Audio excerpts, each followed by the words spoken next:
എന്താ അമ്മ ഇത്? വന്ന നേരം മുതല് ഭാവന ഒരിടത്തും അമ്മ ഒരിടത്തും ഇങ്ങനെ ഇരുന്നാലെങ്ങനാ? ഞാൻ പിന്നെ എന്താ അമ്മയെ വേണ്ടത്? വരുന്ന വഴി കാറിലിരുന്ന് അവള് പറഞ്ഞ കാര്യം എന്താന്നുള്ളത് നീയും കേട്ടതല്ലേ? അവക്കിടയ്ക്കിടയ്ക്ക് സൂര്യയുടെ വീട്ടിലും പോയി നിൽക്കണമെന്ന്. ഞാൻ അപ്പോഴൊന്നും പറയാത്ത അമ്മ. അവക്ക് ഈ അനുഭവിച്ചൊന്നും മതിയായി കാണത്തില്ലായിരിക്കും. ഇനി ഞാൻ അവളെ അനുഭവിക്കാൻ വിട്ടിട്ട് വേണ്ടേ? മനുഷ്യനിവിടെ വിളിക്കാത്ത ദൈവങ്ങളില്ല. അവസാനം ദൈവം അവളെ വീണ്ടും അനുഗ്രഹിച്ചപ്പോ ഞാൻ കണ്ടില്ല എന്ന് വെക്കണോ? അമ്മ വിഷമിക്കാതമ്മേ, നമുക്ക് അവളെ പറഞ്ഞ് മനസ്സിലാക്കിയാ പോരെ? ആര് പറഞ്ഞാലും അവൾക്ക് അവളുടേതായ ഒരു തീരുമാനം ഉണ്ടല്ലോ മായേ. അതാണ് അവൾ മാറ്റേണ്ടത്. പക്ഷെ ഇക്കാര്യത്തിൽ എന്റെ തീരുമാനമേ നടക്കൂ.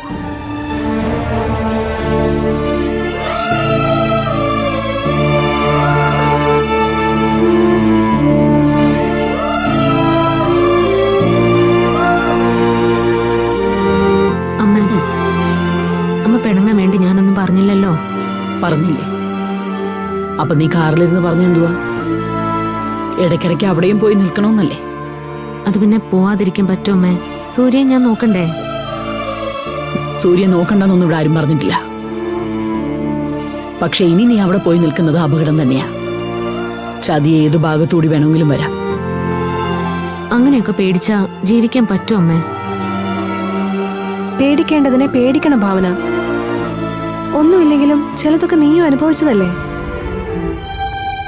അജയനും പ്രസീതയും പുറത്തു നിന്നാൽ സ്വന്തം മകൾക്ക് വേണ്ടി അവരെന്തു വേണമെങ്കിലും ചെയ്യും. വേണ്ടി വന്നാൽ ഇനി അവർ നിന്നെ കൊല്ലാനും മടിക്കത്തില്ല. നീ ഇനി എന്തെല്ലാം പറഞ്ഞാലും ശരി, നിന്നെ ഇനി അങ്ങോട്ടേക്ക് വിട്ടുകൊടുക്കത്തില്ല. ഈ വീടിന്റെ ഐശ്വര്യമായിരുന്നു നീ. നീ എന്തുമാത്രം ത്യാഗങ്ങളാ അനുഭവിച്ചുകൊണ്ടിരിക്കുന്നത്. ഇതിനെല്ലാത്തിനും ഒരു അവസാനം ഉണ്ടാവണം. അതിനുവേണ്ടിയാ ദൈവം വീണ്ടും നിനക്കൊരു കുഞ്ഞിനെ തന്നേക്കുന്നത്.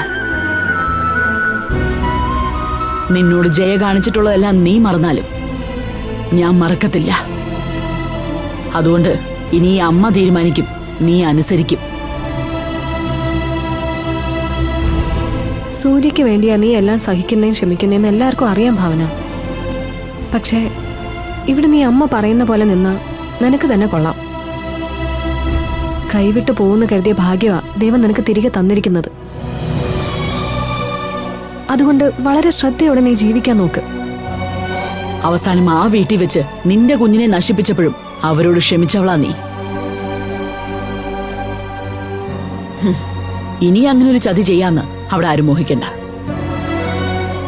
അപ്പോ സൂര്യയെ ഞാൻ പിണക്കണമെന്നാണോ അമ്മ പറയുന്നത്? സൂര്യ എന്തിനു നിന്നോട് പിണങ്ങണം? സൂര്യ തന്നെയാണല്ലോ നിന്നെ എന്നോടൊപ്പം പറഞ്ഞു വിട്ടത് അല്ലേ? നിന്റെ പ്രസവം കഴിയുന്നതുവരെ നീ ഇവിടെ കഴിഞ്ഞാ മതി. സൂര്യക്ക് സൗകര്യം ഉണ്ടെങ്കിൽ ഇങ്ങോട്ട് വന്നോളൂ. ജയെ പോലെ ഒരു അമ്മായി അമ്മയെ ഇനിയും നീ സഹിക്കേണ്ട കാര്യമൊന്നുമില്ല.